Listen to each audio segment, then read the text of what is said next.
Realizaremos un análisis de la lectura que hace Berta Orozco Fuentes al segundo eje articulador denominado pensamiento crítico, esto formando parte de la tercera sesión ordinaria de Consejo Técnico Escolar. Berta Orozco Fuentes es una especialista en currículum y en pensamiento crítico del Instituto de Investigaciones sobre la Universidad y la Educación en la UNAM.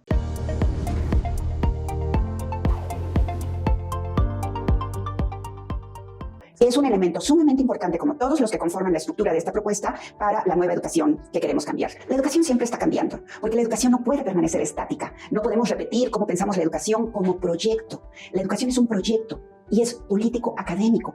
¿Por qué es político? Pues porque se refiere a la polis, y un pensamiento crítico ayuda a vivir en la polis, y vivir en la polis es vivir en sociedad, y sobre todo como queremos en una sociedad democrática.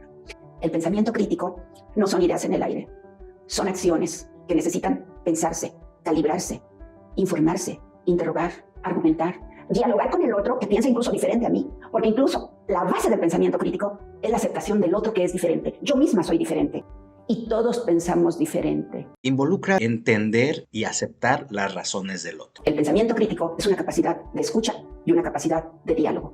Y en el diálogo, conjuntamente, vamos construyendo nuestras razones que soportan a nuestro pensamiento crítico que vamos a ejercer todos los días en la escuela para vivir mejor. ¿Cómo?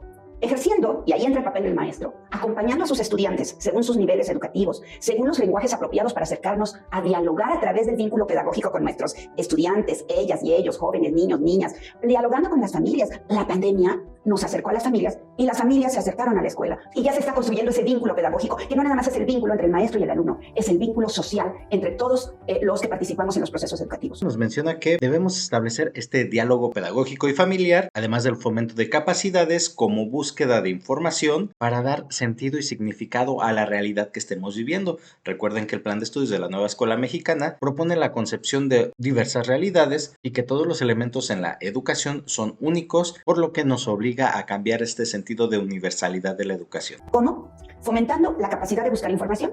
Y ahí los maestros van a ejercer su capacidad de juicio crítico para llegar a la información a sus estudiantes según los niveles, según los campos formativos que estén trabajando. Y en esos campos formativos y sus contenidos están atravesando los 7 ejes articuladores. Pensamiento crítico es uno de ellos, pero los ejes van agarrados de la mano, atravesando los contenidos y dándole sentido y significado que los propios niños, con sus voces, le quieren otorgar. Y ahí está el maestro con su capacidad de juicio, con su capacidad de acompañamiento. Todas estas son prácticas del ejercicio del pensamiento crítico. El pensamiento crítico es actuación, es entrar en acciones con capacidad de juicio, con argumentación, con construcción de preguntas, de interrogantes. Y esas preguntas nos van a llevar a decidir qué contenidos vamos a poner el día de hoy en la práctica escolar, con qué contenidos, con pensamiento crítico, vamos a construir los proyectos escolares. Resalta también cómo es que los ejes van articulados, es decir, que forman parte de una misma estructura que difícilmente podemos separar. Hacemos este análisis individual para tratar de precisar algunas aportaciones específicas que hará el eje articulador al proceso educativo, porque no se trata solo de pensar, sino que todas las acciones que llevemos a cabo sean derivadas del trabajo propuesto en este eje, es decir, acciones pensadas, consensuadas y cuestionadas.